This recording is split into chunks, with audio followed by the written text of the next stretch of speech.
What's going on, everybody out there in the Dark Avenger Nation, and welcome back to Most Anticipated, the show where I share my most anticipated books that are coming out in the following week, the books that get me the most excited.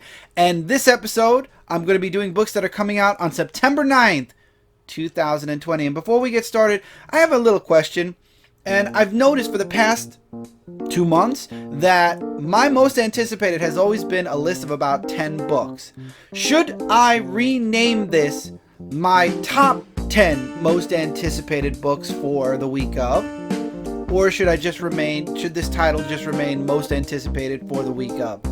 Just would love to know. Let me know in the comments below. Should I change the title to top 10 or should I leave it alone? I'm debating, but right now I'm siding with the leave it alone. But if you all think that it's a good idea to change it to top 10, because I do 10 comics every most anticipated, love to know.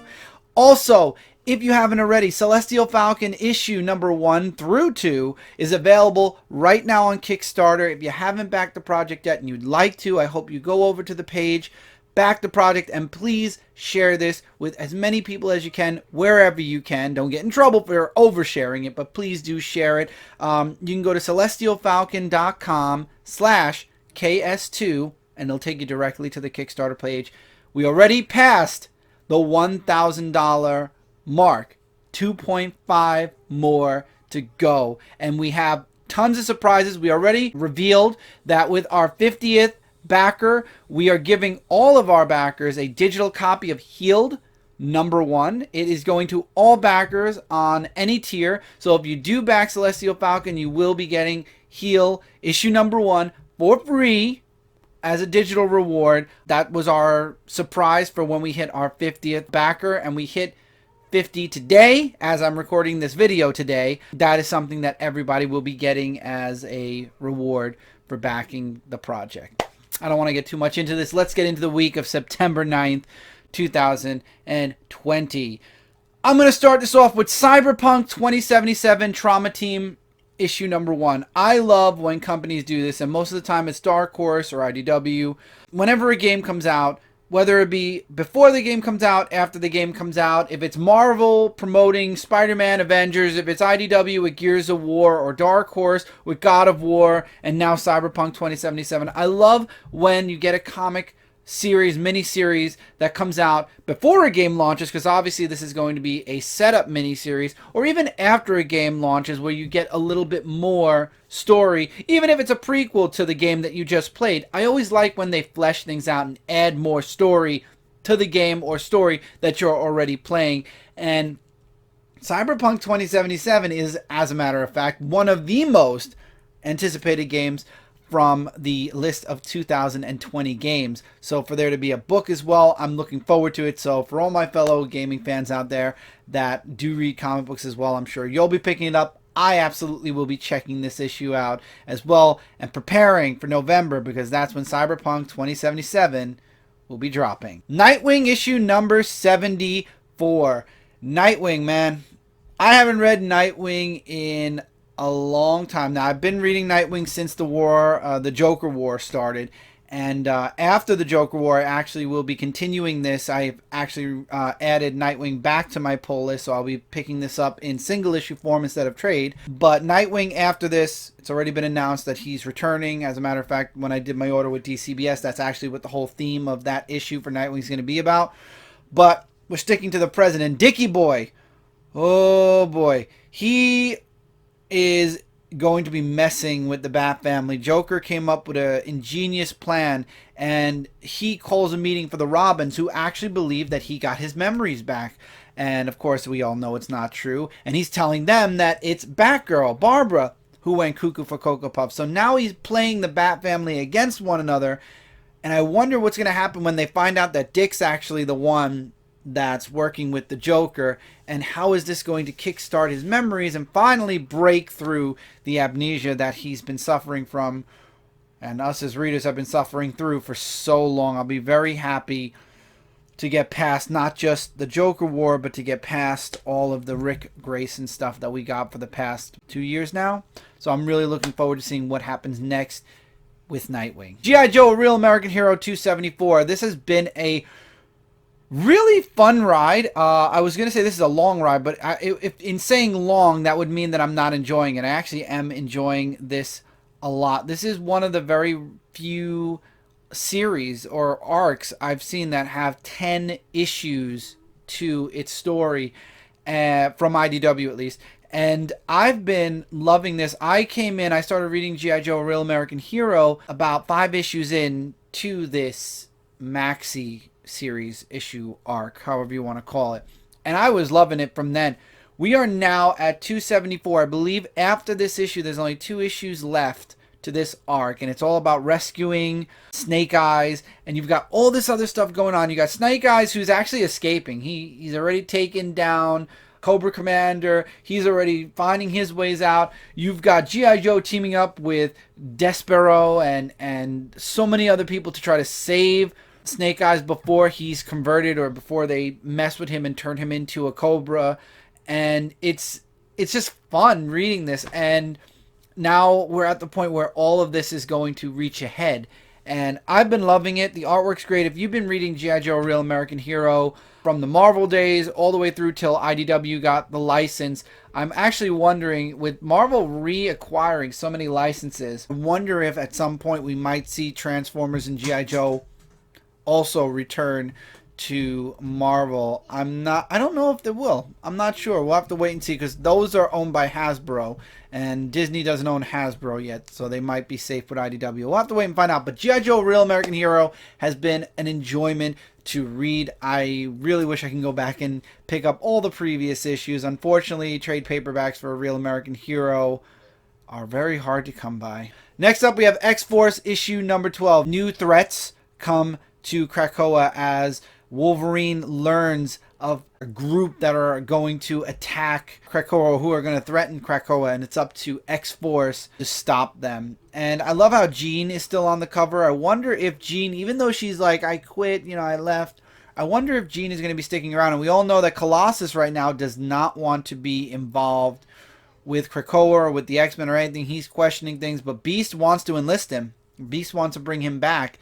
And I'm wondering how that's going to play into if Colossus does come back. There's a lot going on in X-Force, and it's actually one of my top 3 favorite X-Men books right now. Dare I say top 2? I'll say top 2. I won't dare. I will say one of my top 2 favorite X-Men books right now. We'll see what happens when Swords of X begins. But X-Force has been an amazing read since issue number 1. If you haven't been checking it out, I would definitely recommend checking it out. The only thing is, when it comes to Hickman, again, you don't want to jump in the middle, because he doesn't leave much opening. If you haven't been there from the beginning, his ride takes a bit before you kind of catch on to what's going on. So something to definitely think about. Dark Knight's Death Metal Trinity Crisis. One shot. We're going to have Darkseid. We're going to have Superboy Prime. And we're going to have, I forget who the third character was that is going to be threatening the Trinity, because Superman has been freed. So now Dark Batman, or it's still the Batman who laughs, he's just in a different body, is sending people to attack the original Trinity. Will the Trinity cave? The Anti-Monitor from the Dark Universe. There we go, because it's Crisis. Duh. A lot of people are talking about, will there be a crisis in Dark Knight's Death Metal? And who knows? Who knows? I know that we were supposed to get G5 after Death Metal. I don't know. DC says they're doing it still. They're not doing it. It's just affecting the past. It's not affecting the present. Honestly, at this point, I hope DC chooses not to do it. Death Metal has been an enjoyment to read. I'm not going to say it hasn't been. I just don't want it to be the series that causes a reboot. I'd rather we just move forward after this and just let DC Comics in general move forward. We need that. We need DC to just move forward finally, instead of continuously looking back before they can move forward, if that makes any sense. But Death Metal's been fun. The one-shots have been hit or miss. I hope this one will actually be a hit. We have 2 number 5s. And, as a matter of fact, not just 2 number 5s, but 2 conclusions. Stealth issue number 5. I have loved this miniseries to death. How is this going to end? I don't know, but everything has come to a pretty steep head. I'm looking forward. I wonder if the son will take up after the father. I wonder if the son will get the suit instead. If the father will be cured because the father's suffering from dementia. I wonder what's going to happen with the person who's been chasing after Stealth. There's a lot of questions that hopefully will be answered by the time we get to Stealth 5, and I'm starting to rethink. I hope that I'm right, that it's the last issue. I'm not 100% sure if it was 5 or 6 issues now, because I'm thinking in my head it didn't say to be concluded in 4. So this is either the last or second to last or penultimate issue for Stealth.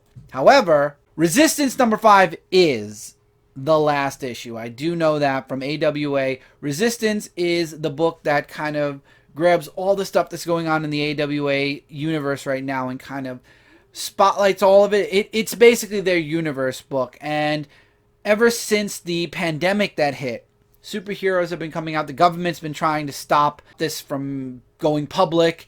And you've got this group now that wants to go after the government. Some people are being targeted by the government.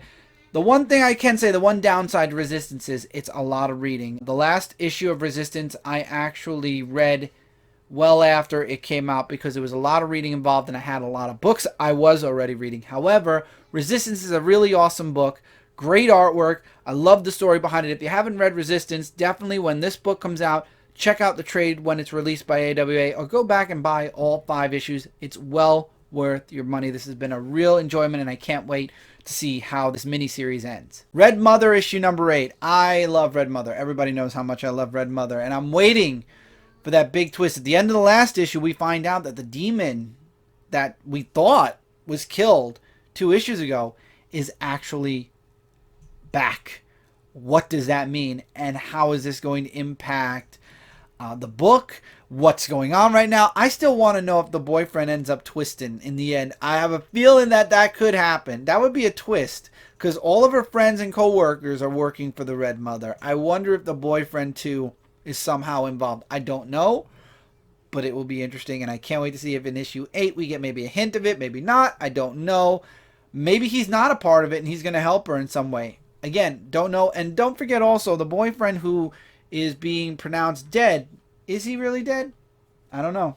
There's a lot of twists and turns to this book. I love it. If you haven't been reading Red Mother, the trade is out now. Grab the trade 6 through 8 and you will be caught up with Red Mother right now. It's been a real crazy ride, but I love it. I've been loving it. And finally this week, and no surprise to everybody, Teenage Mutant Ninja Turtles issue number 109. This is a standalone issue spotlighting Mutant Town. Now, the last arc was all about finding out that Baxter Stockman is actually monitoring Mutant Town, watching Mutant Town, making plans for Mutant Town. Who knows what kind of plans, but he's been watching them.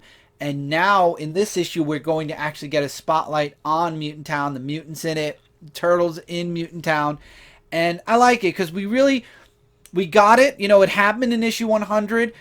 We got a little bit of it with Jennika as she was being brought into the Turtle family and her living in Mutant Town. And through the Jennika miniseries, which we are getting a second Jennika miniseries, which I'm really happy we're getting a second one. I think she deserves it. Now we're going to focus on Mutant Town for an entire issue. It's all about Mutant Town. And I'm looking forward to it. I'm looking forward to learning more about Mutant Town. And I think we're going to be seeing Mutant Town for a while before a cure or before things change back to normal, whatever normal is. But the world knows about the Turtles now, so I don't know if they would go back into hiding or how that will be handled. But again, Teenage Mutant Ninja Turtles has been an excellent series. I've been loving it. And for those of you waiting for the next hardcover is actually coming out next month in October. I'm looking forward to it because Casey Jones is actually on the cover of the next hardcover. But if you haven't been reading Turtles, you can always check out the hardcovers from IDW. They are readily available everywhere you can find hardcovers or trades. You can even check out the trades if you'd like to buy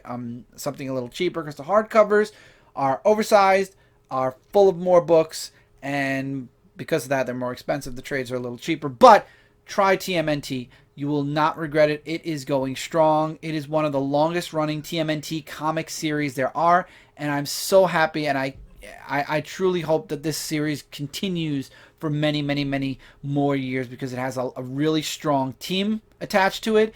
And Sophie Campbell's been doing amazing work. We have a new artist coming on for this issue, so I'm interested in the new artwork. And then will this artist be sticking around for the next arc, or are we going back to Sophie Campbell, or are we going to somebody different? I don't know, but we'll have to wait and find out about that. 109, definitely a book to check out this week. And with that, that's it for this week's Most Anticipated. I hope you all enjoyed. As always, feel free to let me know in the comments below what you're most anticipating. Is it anything I mentioned? Did I miss a book that you're most anticipating?